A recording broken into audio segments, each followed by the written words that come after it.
You've been led to believe that to shine, you must first extinguish another woman's light. That success is a race and there's only room for one woman on the podium. That if she's more beautiful, younger, more successful, then you're worth less. This is the narrative we've been told so many times that it seems like a natural truth, but it isn't. Carl Jung taught us that much of what we believe is merely a reflection of collective patterns, inherited beliefs, and roles we accept without question. And this particular pattern, the constant competition between women, not only erodes individual self-esteem, but also destroys the possibility of true alliances. Because in reality, the woman who shines doesn't do so because she surpassed everyone else, but because she discovered that her light doesn't depend on any comparison.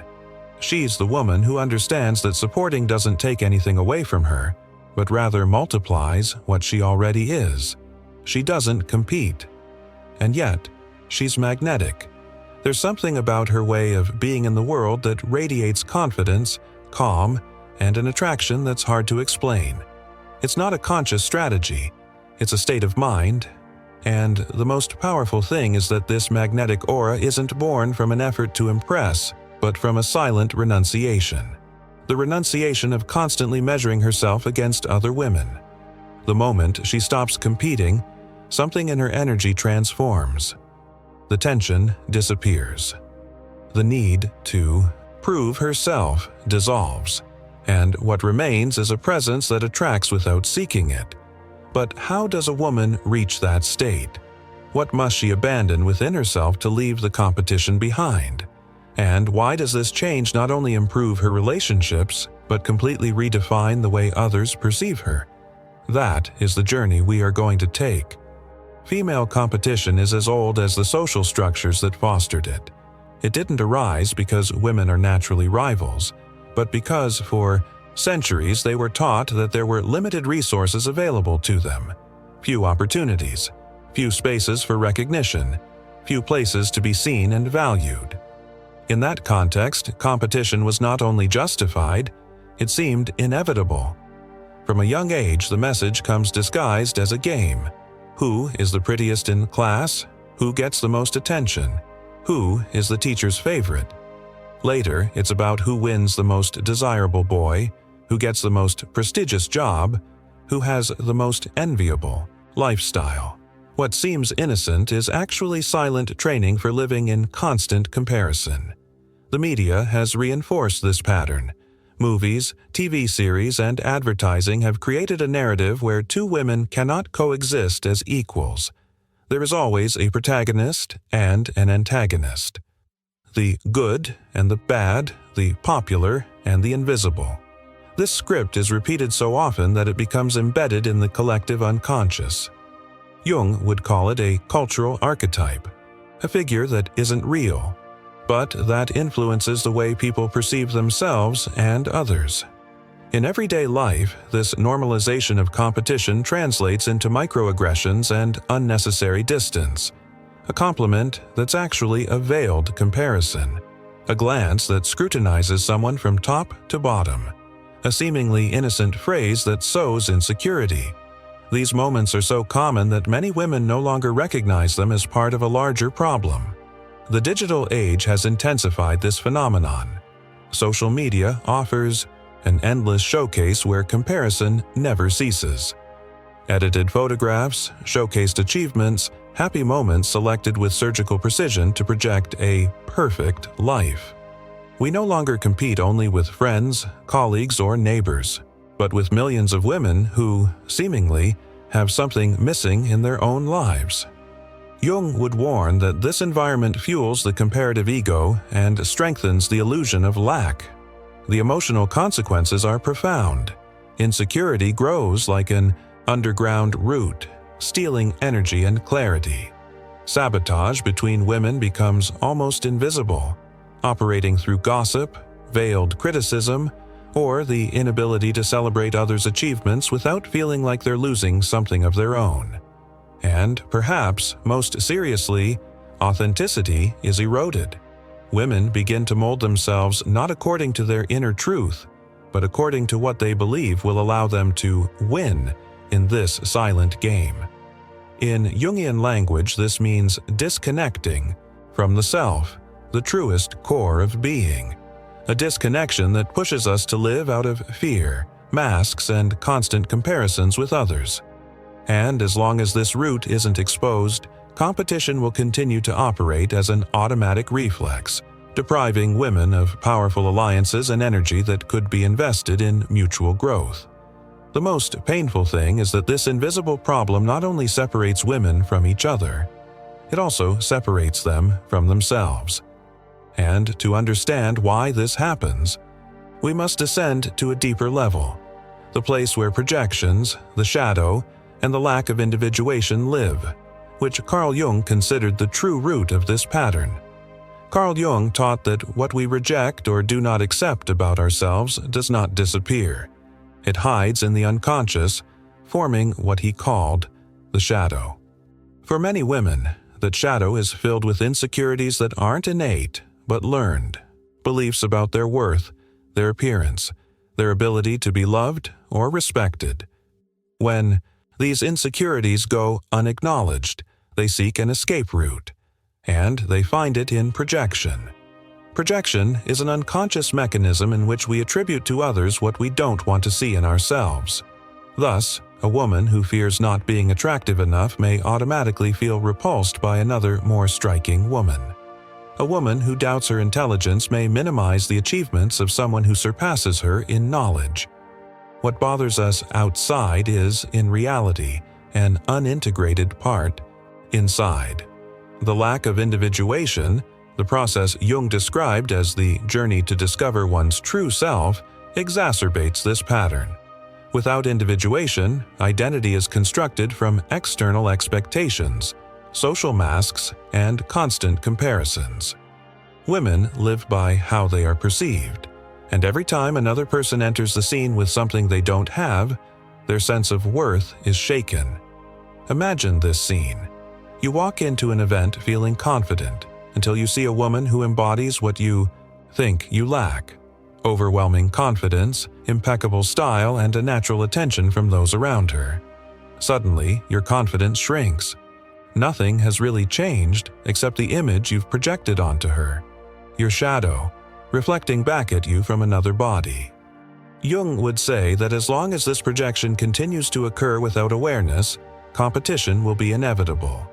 No matter how many accomplishments you accumulate, there will always be someone who triggers the feeling of, "I am less." And in that internal battle, the true enemy isn't the other woman, but the inner voice that measures your worth with borrowed scales. When a woman begins to integrate her shadow, accepting her vulnerabilities without hiding them, recognizing her talents without minimizing them, the impulse to compete dissolves. She no longer needs to steal the light because she understands that her own light doesn't dim when another shines. On the contrary, she can see in the other a mirror of what is also possible for her. That's the point where the energy shifts, where it stops feeling threatened and starts being magnetic. But to get there, you first have to look at the price you pay for competing. A price many don't realize they're paying every day. Competing with other women may seem on the surface harmless or even motivating. Culture disguises it as a spark that drives you to improve, as if constant comparison were a legitimate strategy for growth. But in practice, this habit erodes far more than it strengthens. The first cost is chronic insecurity.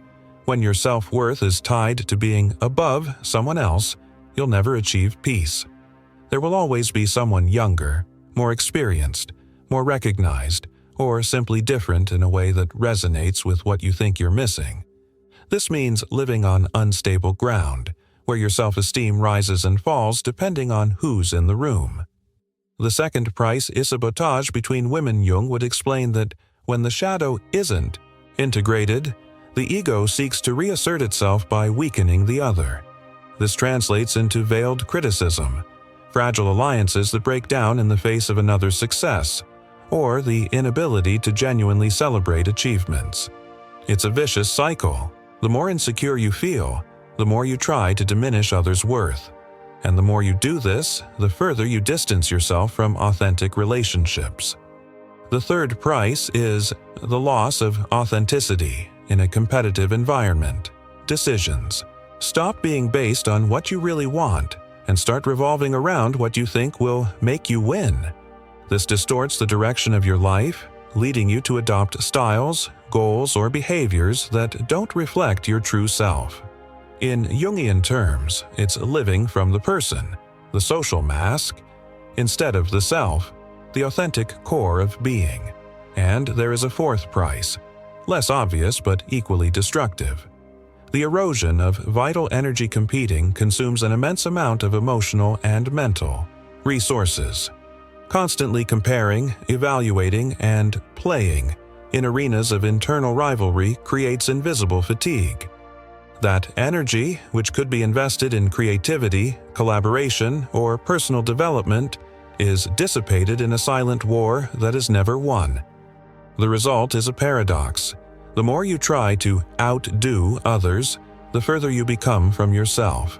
And that's the greatest cost of all. Because competing doesn't just rob you of peace, it also robs you of your inner throne. But there is a different model, an archetype that breaks this pattern and returns women to their center. The sovereign woman, and when she emerges, competition becomes meaningless. In Carl Jung's psychology, archetypes are universal patterns of behavior that live in the collective unconscious, and among them, one of the most powerful for female empowerment is that of the sovereign woman. The sovereign woman doesn't need to compete because she lives with the certainty that her worth is not at stake. She doesn't measure her light against anyone else's. She knows that her throne is not won by displacing another, but by fully occupying her own space. Her identity doesn't depend on trends, external approval, or fleeting comparisons. She is anchored in her own self, in that deep connection with what it is and what it represents. This archetype is neither cold nor distant. The sovereign woman has the ability to admire and support other women without feeling she loses anything by doing so. She can share knowledge, connections, or recognition without it dissolving her power, because she understands that true power is not a limited resource, it is expansive. On an energetic level, the sovereign woman radiates calm and security. She doesn't rush to prove anything, and that same detachment from immediate validation makes her magnetic. People, men and women alike, feel her presence as a safe and stable space, where there are no hidden power games or competitive agendas. Living from this archetype implies having integrated the shadow. The sovereign woman recognizes her insecurities, but doesn't project them. She uses them as compasses to continue growing, and because she has done this inner work, she no longer needs to engage in rivalry. This allows her to cultivate genuine alliances, elevate others, and in the process, elevate herself.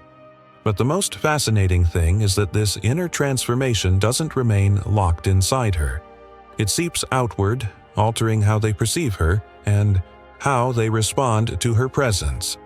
That's the true magnetic force we're exploring, and it's exactly what we'll see next. When a woman stops competing and begins to live from the archetype of the sovereign woman, she not only changes her internal world, but also the way the entire world responds to her. It's as if something invisible, yet tangible, rearranges itself around her. First, people begin to perceive a solid presence. He no longer conveys the subtle anxiety of someone seeking approval or constantly trying to prove his worth. His body language becomes more relaxed, his gestures more confident, his gaze more direct. This creates an immediate impression of confidence, and confidence is deeply attractive. Secondly, it awakens in others a spontaneous respect. When someone doesn't compete, they project the certainty that they're not playing the same game as everyone else, and this paradoxically places them on a higher level. People feel there's something non-negotiable with them, their dignity and their self-definition. Thirdly, a silent magnetism. She doesn't need to raise her voice or demand space. Her mere presence invites you to approach. Men and women seek her out because her energy feels distinct, free of rivalry, free of hidden agendas, open to genuine connections. This change also transforms the quality of your relationships. With men, you are perceived as someone who doesn't seek validation, which sparks deeper and more sustained interest. With women, your energy inspires collaboration rather than competition, creating bonds that previously seemed impossible. Jung would explain that this magnetism isn't magic, but rather the external manifestation of internal work. The integration of the shadow and individuation creates a coherent energetic field, and that coherence is felt. When a woman stops vibrating in constant comparison, she begins to vibrate in authenticity, and that frequency is irresistible. But this change doesn't happen in a vacuum. It inevitably alters the dynamics with those around her. And that's where an even more visible transformation begins. When a woman embraces the position of sovereign woman and leaves competition behind, the unwritten rules that govern her relationships begin to radically change. With men, the impact is immediate. She no longer interacts out of a need to impress or gain a place. She relates from a place of choice. This subtlety creates a different, deeper attraction. Men perceive that their approval is not her source of self-worth, and this breaks the usual pattern in which one partner has the power to validate the other. Instead, a natural respect emerges because she projects emotional independence. It's not that she rejects love or attention, but rather that she doesn't pursue them to fill a void. With women, the transformation is equally evident. By not competing, she becomes a safe mirror. Others can shine around her without fear of being overshadowed or judged. This environment generates trust and openness. What could previously have been rivalry turns into cooperation. What was once mistrust transforms into alliance. Female relationships cease to be invisible battlefields and become genuine support networks. This shift also exposes the discomfort of those who still live in competitive mode. Some people will feel challenged by their lack of interest in playing the game, and as a result may distance themselves. Jung would say this is a reaction of the collective shadow. When someone embodies a different level of consciousness, it forces others to confront their own internal dynamics. However, this natural filter only allows those around them who are willing to relate from a healthier place. And this smaller but more authentic circle of relationships becomes an ecosystem that further fuels their magnetism. But this way of living doesn't arise from desire alone. It requires concrete practices that consolidate this inner change. And this is where the sovereign woman transforms her vision into action. Breaking away from years or even decades of comparison and competition isn't something that happens just by wishing it away. Carl Jung would say it's a process of awareness and integration, a process that requires deliberate and repeated action. The first practice is recognize the shadow. This involves observing without judgment when the comparison arises. What situations, people, or qualities trigger that impulse? Instead of denying the discomfort, it's about examining it as a clue to something that hasn't yet been integrated. The second is redefine success in personal terms. As long as goals continue to be measured by someone else's standards, competition will be inevitable. The sovereign woman asks, "What does a full life mean to me?" regardless of what the world applauds. The third practice is genuinely celebrate other women. This isn't a forced act or a simple compliment on social media, but rather a conscious decision to admire, without feeling that it diminishes one's own worth. It's an exercise that reprograms the mind to see abundance instead of scarcity. The fourth is cultivate a circle of nourishing relationships. Moving away from environments that fuel rivalry and surrounding yourself with people who inspire and uplift is essential. The energy of those around you shapes your internal state, and vice versa. Finally, there is the work of constant individuation. This may include therapy, journaling, meditation, creative practices, or any path that strengthens the connection with the self. The stronger that connection, the less room there is for comparison and competition. These practices not only change internal perception, but also reshape the way others perceive the woman who adopts them. Her energy begins to become coherent, stable, and luminous. And this is the fertile ground where magnetic force flourishes. And when this force manifests itself, it ceases to be an abstract concept. It becomes something visible and palpable in everyday life. When a woman stops competing and starts genuinely supporting, something in her energy field shifts so visibly that others notice it before she does. It's as if her presence takes on a new temperature, warm, steady, and deeply attractive. In professional settings, her magnetism translates into a natural influence. People trust her, seek her opinion, and feel that working alongside her isn't an ego battle, but rather an enriching experience. This type of leadership isn't imposed. It radiates, and that radiance creates a network of collaboration that amplifies the success of everyone involved, including her own. On a personal level, her friendships become deeper and more sincere. She no longer fears showing vulnerability, because she has eliminated the silent judgment that competition brings. Her friends and colleagues perceive her as a refuge, a safe space where they can share joys and challenges without fear of being compared or minimized. With men, attraction takes on a different quality. It's not fizzy or volatile, but enduring. He feels like he's in front of someone who doesn't need to compete for his attention, and that invites him to approach from a place of respect and admiration, not power or conquest. This magnetism isn't just interpersonal, it's also existential. A woman who lives this way begins to attract opportunities, alliances, and experiences that resonate with her authenticity. It's as if the universe responds to her internal coherence by bringing her exactly what fits her new frequency. Jung would say that this is the manifestation of self-integrated, a state in which the internal and external align, where there are no longer gaps between what one is and what one projects.